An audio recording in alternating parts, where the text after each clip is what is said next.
औज़ुबिल्लाहिमिनश्शैतानिर्रजीम बिस्मिल्लाहिर्रहमानिर्रहीम। Welcome to physics class. आज हमने दोबारा जो है वो शुरू से जो है वो यूनिट नंबर 2 शुरू करना है।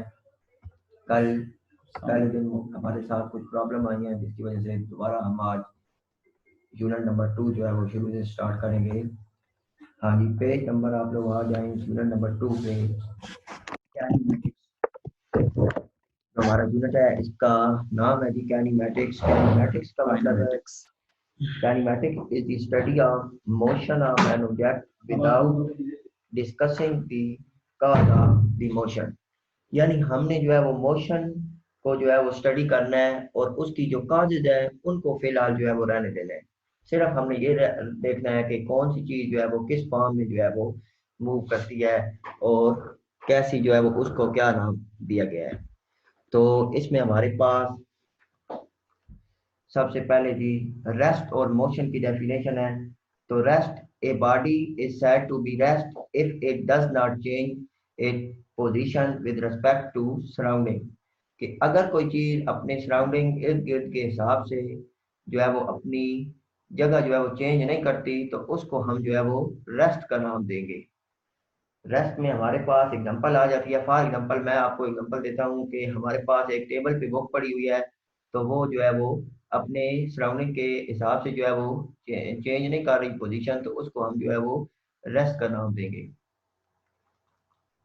तो इसी तरह फिर हमारे पास और बहुत सारी एग्जांपल हैं। अगर एक जो है वो गाड़ी जो है वो बस स्टेशन पे खड़ी है, एक बस जो है वो स्टेशन पे खड़ी है, तो वो भी रेस्ट की फॉर्म में है।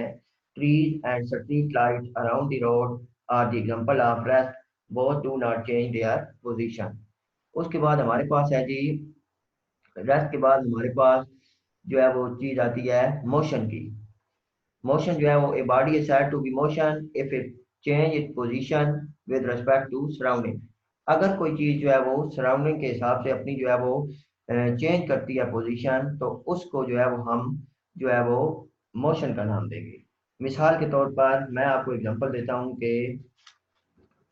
एक फुटबॉल को अगर हम फेंकें तो वो मुसलसल जो है वो अपनी पोजीशन जो है वो चेंज कर रहा होता है सराउंडिंग के हिसाब से। इसी तरह हमारे पास जो है वो एक मूविंग कार जो है वो मोशन की जो है वो एग्जांपल में आती है।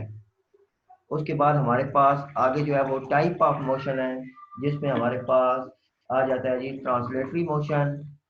ट्रांसलेटरी की फिर आगे जो है वो कुछ टाइप हैं, लीनियर, सर्कुलर, रैंडम, और फिर उसके बाद हमारे पास वाइब्रेटरी मोशन है और रोटेटरी मोशन है। तो ट्रांसलेटरी मोशन हमारे पास, ट्रांसलेटरी मोशन की एग्जांपल है। सबसे पहले हम ट्रांसलेटरी मोशन की डेफिनेशन देखेंगे। Translatory motion is a type of motion in which a body moves along a line without any rotation. The line may be straight or curved. अगर एक जो है वो बॉडी जो है वो चलते हैं। हाँ जी, translatory motion is a type of motion in which body move along a line without any rotation. Rotate हुए, घूमे बगैर अगर कोई बॉडी जो है वो मूव करती है तो उसको हम जो है वो ट्रांसलेटरी मोशन का नाम देंगे। एग्जांपल में हमारे पास है जी, a car moving is a in a straight line has translational motion. इसी तरह an aeroplane moving straight in is an also example of translatory motion. उसके बाद बुक पे आपके पास फेरिस व्हील की एग्जांपल है, translatory motion of rider in Ferris wheel. उसके बाद हमारे पास है जी टाइप ऑफ ट्रांसलेटरी मोशन में हमारे पास तीन टाइप हैं basic.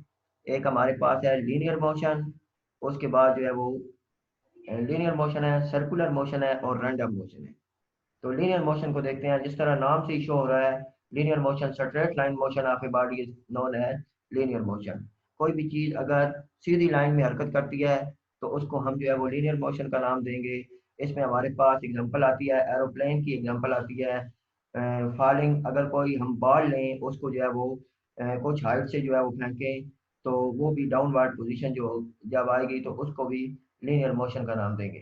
The motion of an object such as car moving on a straight and level road is linear motion. Aeroplane flying straight is an also example of linear motion. Second हमारे पास है जी, इसी में आगे हमारे पास है circular motion. The motion of an object in a circular path is known as circular motion. अगर कोई जो है वो बॉडी सर्कल में जो है वो मूव करेगी तो उसको जो है वो हम सर्कुलर मोशन का नाम देंगे। इसकी एग्जांपल जो है वो एक आप अगर स्टोन लें और उसको जो है वो थ्रेड से बांध के जो है वो घुमाएं उंगली पे, तो फिंगर पे जब आप घुमाएंगे तो वो जो मोशन होगी वो आपके पास सर्कुलर मोशन की एग्जांपल होगी। इसी तरह यहाँ पे बुक पे आपके पास एक toy train moving on a circular track, ये भी आपके पास जो है वो सर्कुलर मोशन की एग्जांपल है। सेम इसी तरह आपके पास आगे अभी नेक्स्ट जो हमारे पास है वो है रैंडम मोशन। रैंडम मोशन जो है वो इरेगुलर, अब ये आपके पास पिक्चर में कंप्यूटर स्क्रीन पे जो है वो सर्कुलर मोशन की एग्जांपल जो है वो शो हो रही है।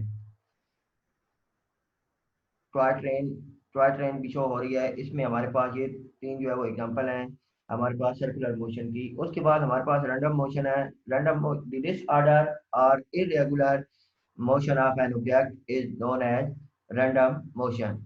रैंडम मोशन में हमारे पास जो इंसेक्ट या बर्ड होते हैं वो जो है वो इरेगुलर शेप में जो है वो मूव करते हैं, तो उसको जो है वो रैंडम मोशन का नाम दिया गया है। इसी तरह हमारे पास जो गैस मॉलिक्यूल हैं, ये आपके पास कंप्यूटर स्क्रीन पे जो है वो शो हो रहे हैं। इस इनकी भी जो मोशन होती है वो रैंडम मोशन कहलाती है। इसके बाद है जी, ये तो थी जी ट्रांसलेटरी मोशन की तीन टाइप थी, लीनियर, उसके बाद सर्कुलर मोशन और रैंडम मोशन। अभी हमारे पास रोटेटरी मोशन जो सेकंड है जी मोशन की काइंड में हमारे पास है rotatory motion. The spinning motion of a body about it axis is called rotatory motion.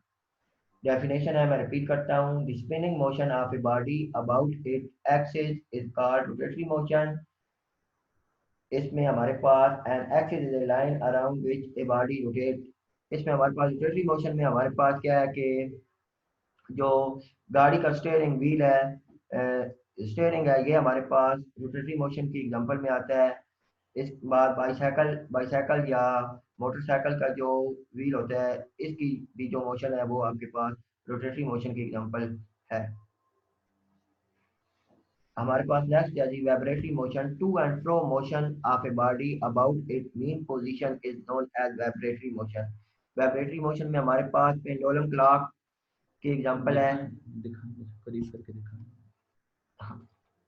हाँ जी, वाइब्रेटरी मोशन में हमारे पास पेंडुलम क्लॉक, ये आपके सामने कंप्यूटर स्क्रीन पे शो हो रही है, ये एग्जांपल है वाइब्रेटरी मोशन की, टू एंड फ्रो मोशन। उसके बाद हमारे पास रोटेटरी डबल क्लिक करें। उसके बाद spinning motion of a body about it mean position is called rotatory motion. ये आपके पास रोटेटरी मोशन कंप्यूटर पे शो हो रही है जी हमारे पास। हाँ जी, सेम इसी तरह हमारे पास इसके बाद जो नेक्स्ट हमारे पास है vibratory motion, to and fro motion of a body is known as vibratory motion. Vibratory motion में हमारे पास पेंडुलम क्लॉक है, ऑस्किलेट हो रही है, कंप्यूटर स्क्रीन पे आपके सामने शो हो रही है, ऑस्किलेट कर रही है, इसको जो है वो वाइब्रेटरी मोशन का नाम दिया गया है। उसके बाद जो स्टूडेंट जो है वो to to and fro motion में ऊपर नीचे जो है वो वाइब्रेटरी मोशन जो है वो कहलाती है स्टूडेंट की, चिल्ड्रन सीसा में। उसके बाद हमारे पास नेक्स्ट है जी, ये थी हमारे पास टाइप ऑफ मोशन। अब इसके बाद दो मेन नेक्स्ट टॉपिक है हमारे पास। हाँ जी, मिनी एक्सरसाइज में हमारे पास when a body is said to be at rest, इसकी एग्जांपल हमने देनी है। तो given an example of body that is rest and motion is in the same time. ये आपके पास एग्जांपल जो है ये आपका होम असाइनमेंट है, ये आप लोगों ने खुद से करनी है, आसान है काफी क्वेश्चन। इसके बाद हमारे पास थर्ड वाला भी करवाएंगे, थर्ड वाला भी। Yes, mention the type of motion in each of the following: a ball moving vertically upward। ये बताओ, ये खुद करेंगे ना, ये लिखें भाई। हाँ जी, ये आप लोगों ने ये सारे जो है वो आपने लिखना है, मिनी एक्सरसाइज है, ये आप लोगों ने सॉल्व करनी है। उसके बाद नेक्स्ट हमारे पास जो टॉपिक है जी scalar and vector. Scalar and vector important definition है दो हमारे पास, the physical quantities which are described completely by its magnitude is called scalar quantity। या इसकी एक और डेफिनेशन आपके सामने कंप्यूटर पे शो हो रही है, scalar quantity is describe completely by it magnitude only. इसकी मैं आपको एग्जांपल देता हूँ कि मैग्नीट्यूड में हमारे पास आ जाएगी इसकी न्यूमेरिकल वैल्यू आ जाएगी और यूनिट आ जाएगी। अगर हम जो है वो किसी शॉप पे जाएं और उसे कहें कि मुझे जो है वो शुगर चाहिए, तो जब तक मैं उसे जो है वो न्यूमेरिकल वैल्यू या यूनिट नहीं बताऊंगा, तब तक जो है वो शॉपकीपर को जो है वो समझ नहीं आएगी कि मैं जो है वो कितनी चीनी जो है वो मुझे चाहिए। तो जब मैं उसे कहूँगा कि मुझे जो है वो 5 kg जो है वो शुगर दें, तो अब 5 kg, 5 इसकी न्यूमेरिकल वैल्यू है और केजी जो है वो यूनिट है। तो स्केलर क्वांटिटी को डिस्क्राइब करने के लिए हमने जो है वो मैग्नीट्यूड यानी न्यूमेरिकल वैल्यू और जो है वो यूनिट बताएंगे, तो बात जो है वो हमारी मुकम्मल हो जाएगी, कंप्लीट हो जाएगी। तो स्केलर की डेफिनेशन है जी, scalar quantity is describe completely by it magnitude only. इसी तरह जी आगे इसके बाद हमारे पास है वेक्टर क्वांटिटी। तो वेक्टर क्वांटिटी को डिस्क्राइब करने के लिए मैग्नीट्यूड के साथ साथ उसकी जो डायरेक्शन है वो भी लाजमन बतानी पड़ती है। A vector quantity is describe completely by it magnitude and direction. ठीक है जी, जब तक हम डायरेक्शन नहीं बताएंगे तो तब तक हम हमारी जो डेफिनेशन है वो मुकम्मल नहीं होगी। फॉर एग्जांपल, अगर मैंने किसी को एसएलएस स्कूल की पोजीशन लोकेशन बतानी है, तो जब तक मैं उसे कोई रेफरेंस नहीं दूंगा, डायरेक्शन नहीं बताऊंगा, तो बात जो है वो क्लियर समझ नहीं आएगी। तो a vector quantity is describe completely by magnitude and direction. इसमें हमारे पास जो बुक पे एग्जांपल दी गई है, ये आपके पास टेबल की एग्जांपल दी गई है। एक्सप्लेन कर रहे हैं हमारे पास कि फोर्स F1 और F2, डायरेक्शन जो है वो पहले जो पहली फिगर है 2.13, इसमें जो है वो सेम स्क्रीन डायरेक्शन पे है। भी शो हो रही है। और हमारे पास दूसरी जो है बी फिगर में हमारे पास अपोजिट डायरेक्शन शो हो रही है। तो ये जो एरो हेड बनी हुई है, ये वेक्टर जो है वो शो कर रहे हैं, वेक्टर क्वांटिटी को शो कर रहे हैं, F1 और F2। Two forces F1 and F2 both acting in the same direction A figure में and acting in opposite direction B figure में। नेक्स्ट हमारे पास टॉपिक है जी रिप्रेजेंटेशन ऑफ वेक्टर क्वांटिटी। ये वेक्टर जो क्वांटिटी है इसको जो है वो रिप्रेजेंट कैसे करते हैं। तो वेक्टर को रिप्रेजेंट करने के लिए हमारे पास एक एरो हेड होता है, एरो हेड, और एक जानिब जो है वो उसकी ऊपर जो है वो या बोल्ड फिगर में हम जो है वो बोल्ड कैपिटल लेटर में वेक्टर क्वांटिटी को शो करते हैं और उसके ऊपर जो है वो एरो हेड या बार लगा देते हैं। Graphically A vector can be represented by A line segment with arrow head in figure 2.14. The line AB with arrowhead at B represent a vector V. The length of the line AB given the magnitude of the vector on V on selected scale, while the direction of the line from A to B given the direction of the vector। हाँ जी, length में इसमें क्या है कि जितनी अब हमने for example अगर 5 हमारे पास फोर्स है 5 न्यूटन, तो वो इसके नीचे जो है वो शो कर देंगे, लिख देंगे। और डायरेक्शन जिस सिमत में वो होगा उस उधर जो है वो एरो हेड जो है वो बना देंगे। सेम इसी तरह हमारे पास नेक्स्ट जो है वो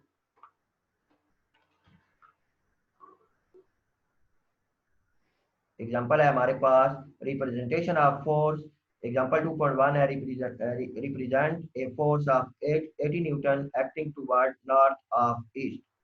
तो इसमें हमारे पास सोल्यूशन में स्टेप 1 है जी, draw two line perpendicular to each other. दो लाइन हम ड्रा करेंगे perpendicular to each other. Horizontal line represent east-west and vertical line represent north-south direction as shown in figure 2.15 की आपके सामने शो हो रही है।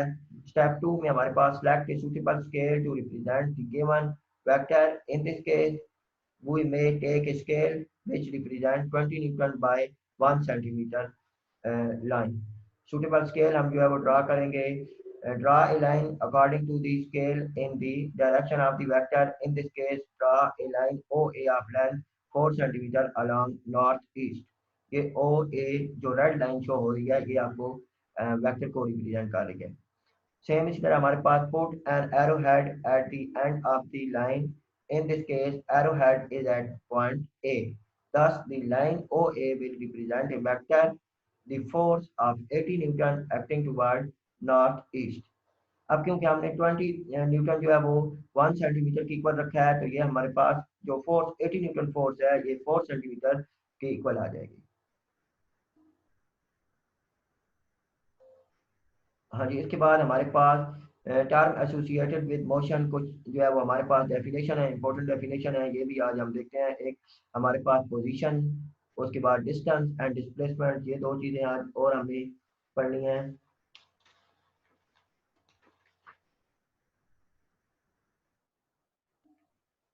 पोजीशन में the term position describe the location of a place और a point with respect to some reference point called origin. Position में क्या है कि लोकेशन के कोई भी जो हमारे पास बिल्डिंग है वो कहाँ वाक़ है उसकी लोकेशन को शो करती है। उस जब लोकेशन को हम बताते हैं तो क्या करते हैं, कुछ रेफरेंस देते हैं। फॉर एग्जांपल अगर हम एसएलएस हमने बताना हो कि एसएलएस जो है वो कहाँ पे वाक़ है, तो हम जो है वो थाना रोड का रेफरेंस देंगे या फौजी फाउंडेशन स्कूल का रेफरेंस देंगे। तो ये हमारे पास पोजीशन को the term position describe the location of a place और a point with respect to some reference point called origin. For example you you want to describe the position of your school from your home. Let the school be represented by S and home by H. The position of your school from your home will be represented by straight line HS in the direction from H to S as shown in figure. ये figure में आपके सामने जो है वो S और H से जो है वो एच से होम शो किया गया है और एस से स्कूल। तो ये जो एरो हेड है ये आपकी पोजीशन को शो कर रहा है। सेम इसी तरह जी हमारे पास डिस्टेंस और डिस्प्लेसमेंट है।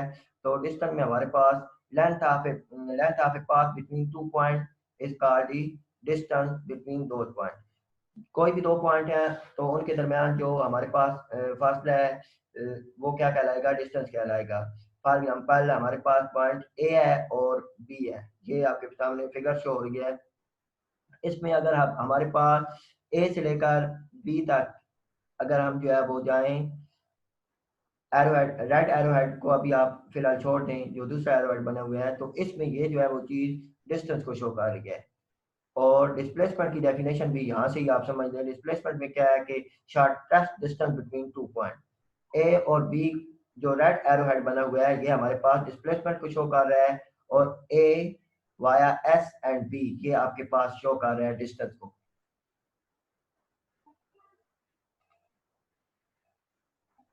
डिस्प्लेसमेंट हमारे पास ये फिगर एक और शो हो रही है जी हमारे पास कंप्यूटर पे। Displacement shortest distance between two point is called displacement.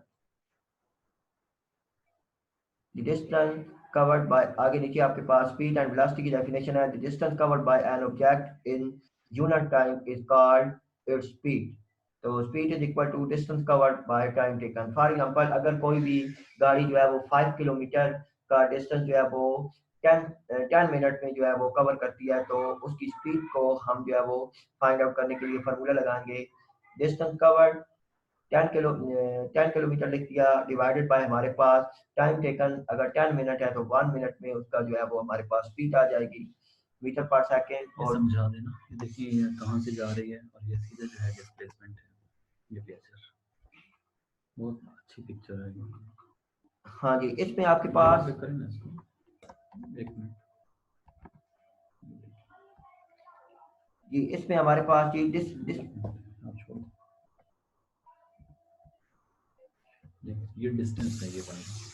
हाँ जी, डिस्टेंस में जी आपके पास ये रेड जो है वो शो हो रहा है। डिस्टेंस और डिस्प्लेसमेंट को एक बार फिर से जो है वो समझ लें कि जो डिस्टेंस है ये आपके पास रेड में शो हो रहा है और shortest distance between two point is called displacement. Distance जो है वो रेड से शो हो रहा है और डिस्प्लेसमेंट जो है वो ब्लू लाइन जो है वो डिस्प्लेसमेंट को जो है वो रिप्रेजेंट कर रही है। उसके बाद हमारे पास स्पीड एंड वेलोसिटी है। लास्ट हमारे पास टॉपिक है आज का।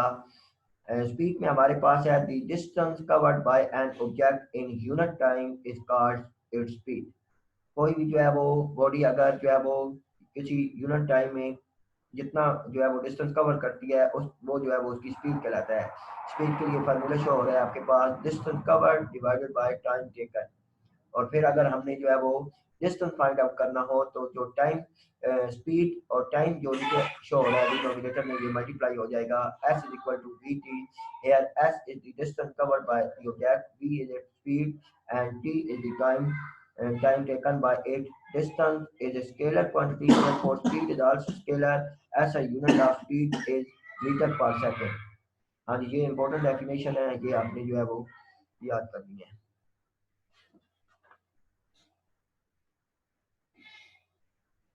ऑब्जेक्टिव के लिए आपके पास ये दो जो है वो बुक पे जो है वो चीता can run at speed of 70 kilometre per our. ये आपकी ऑब्जेक्टिव की जो है वो लाइन है, ये ऑब्जेक्टिव में पूछा जा सकता है। इसी तरह सेम आपके पास है falcon can fly at speed of 200 kilometre per hour. तो ये 2 पॉइंट आपके जो है वो एमसीक्यूज के लिए आ सकते हैं, एमसीक्यूज में आ सकते हैं। उसके बाद हमारे पास है जी